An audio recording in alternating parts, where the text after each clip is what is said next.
Today, this is the second hospital that I'm आज ये visiting. Nangarhar का वो दूसरा अस्पताल है जिसमें मैं मौजूद हूँ। प्राइवेट सेक्टर भी गवर्नमेंट के अस्पतालों के साथ मिलकर काम कर रहा है।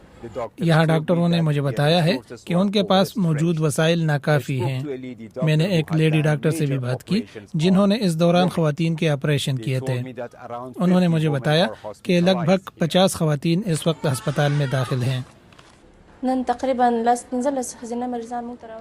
तकरीबन 10-15 ख़वातीन मरीज हमारे पास आई हैं जो सब ही हामला भी थीं और उन्हें जलजले की वजह से जख्म भी आए थे। किसी को सर, किसी को कमर और जिस्म के दीगर हिस्सों पर जख्म आए थे।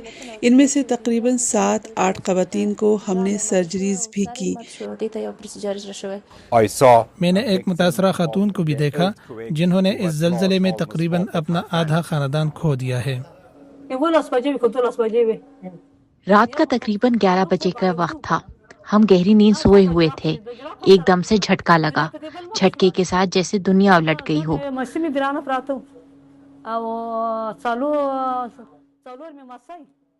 4 नवासियां, एक बहू और 4 नवासे मलबे तले दब गए और वो ना निकल सके।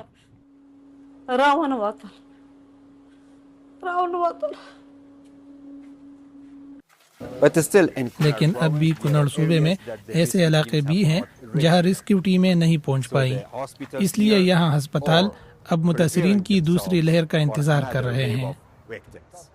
बलूचिस्तान की दारुल-हुकूमत कोयटा में बलूचिस्तान नेशनल पार्टी के ज़ेर तमाम जलसे के बाद जो खुदकुश हमला हुआ था उसके ज़ख्मी यहाँ से अस्पताल कोयटा के ट्रामा सेंटर में ज़ेर इलाज हैं।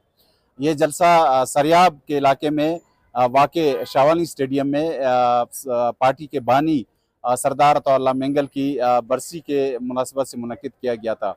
और इस मरतबा इस जलसे की ख़ास बात ये थी कि इसमें जो कौमपरस्त क़यादत है उनकी जो टॉप लीडरशिप है उनको भी इसमें शिरकत की दावत दी गई थी। इस जलसे के इख्तिताम के फ़ौरन बाद जो पार्किंग का इलाका था जहाँ बहुत सारी गाड़ियाँ खड़ी थी वहाँ एक खुदकुश हमलावर ने हमला किया था जिसके नतीजे में कम से कम 14 अफराद हलाक और 30 से ज़ायद ज़ख्मी हुए थे। ज़ख्मियों को ट्रामा सेंटर मुंतकिल करने के अलावा CMH में भी मुंतकिल किया गया था। बहुत बड़ा धमाका हुआ, जाहिर है वहाँ पर तो मंजर ऐसा था कि फिर देखने का नहीं था। जाहिर है गाड़ियाँ भी उछल गई तो अर्ज दूसरे पर वहाँ लाशें पड़ गई, जख्मी हुए। हमारी बात हुई बलूचिस्तान नेशनल पार्टी के सरबराह सरदार अख्तर मेंगल से।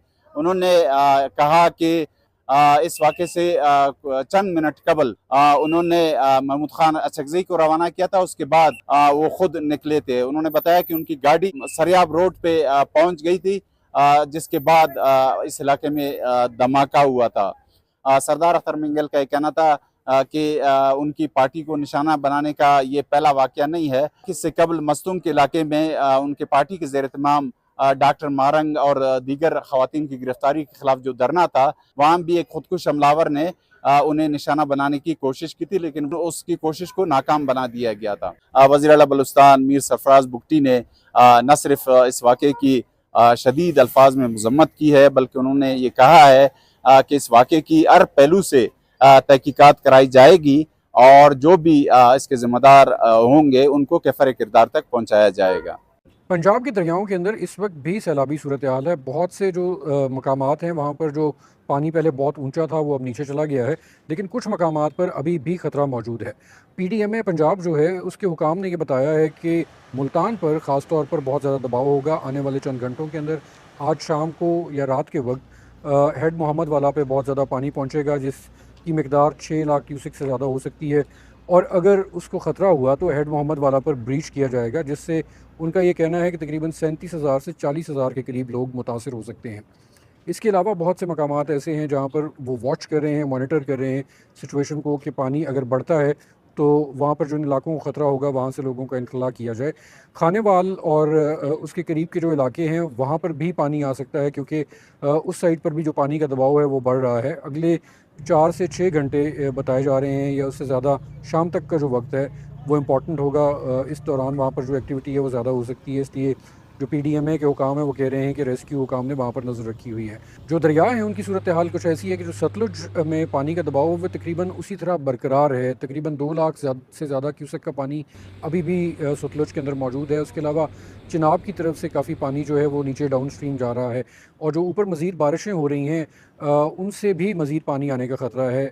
ये जो दरिया हैं जो पाकिस्तान के अंदर आते हैं और बहते हैं, इनका जो कैचमेंट एरिया है वो इंडिया के अंदर है, और वहाँ पर उस कैचमेंट एरिया के अंदर बहुत ज़्यादा बारिशें हो चुकी हैं और आने वाले कुछ दिनों में और ज़्यादा होंगी, जिसके बाद इंडिया के अंदर जो मौजूद डैम हैं इन दरियाओं के ऊपर, उनके स्पिलवेज खोले भी गए हैं और आइंदा आने वाले दिनों में खोले और मज़ीद जा सकते हैं, जिसकी इतलात वक्तन फ़वक्तन इंडिया की तरफ से हुकाम पाकिस्तान के साथ शेयर कर रहे हैं। और उस सूरत हाल को भी मॉनिटर किया जा रहा है कि उस तरफ से कितना पानी पाकिस्तान की तरफ आता है इन दरियाओं के अंदर, और उस सूरत में फिर जो मज़ीद इक़दामात हैं वो करने पड़ेंगे। जो PDMA और पंजाब हुकूमत के हुकाम हैं वो ये कह रहे हैं कि अब तक उन्होंने 10 लाख के करीब लोगों को रेस्क्यू किया है पंजाब के मुख्तलिफ़ इलाकों से जो कि मुतासर हुए थे फ्लड से। उसके अलावा वो ये कह रहे हैं कि उन्होंने मुख्तलिफ़ इलाकों में तकरीबन 400 के करीब रिलीफ़ कैंप्स लगाए हैं जहाँ पे लोगों को रखा जा रहा है और उनको खाना वगैरह दिया जा रहा है। साथ ही जो मज़ीद इलाके हैं उनके अंदर तैयारी की जा रही है कि अगर लोगों का इंखला करना पड़ता है तो उस हवाले से उनको वहाँ पर भी सहूलियात जो हैं वो मुहैया की जा सकें। लेकिन वो ये कह रहे हैं कि ये पंजाब की तारीख़ का सबसे ज़्यादा और सबसे बड़ा रेस्क्यू एंड रिलीफ ऑपरेशन है जो अब तक वो कर चुके हैं। और अगर हम खैबर पख्तूनख्वा की बात करें तो वहाँ पर भी बारिशों की पेशगोई है, और मुख्तलिफ़ जो नॉर्दर्न एरियाज़ के अंदर इलाके हैं वहाँ पर हुकाम ये बता रहे हैं कि लैंड स्लाइडिंग का ख़तरा हो सकता है आने वाले कुछ घंटों और कुछ दिनों के दौरान, जब बारिशें वहाँ पर बहुत ज़्यादा होंगी। और अगर 15 अगस्त से अब तक की बात करें तो KP के अंदर जो हलाकतें हुई हैं उनकी तादाद 400 से ज़्यादा हो चुकी है।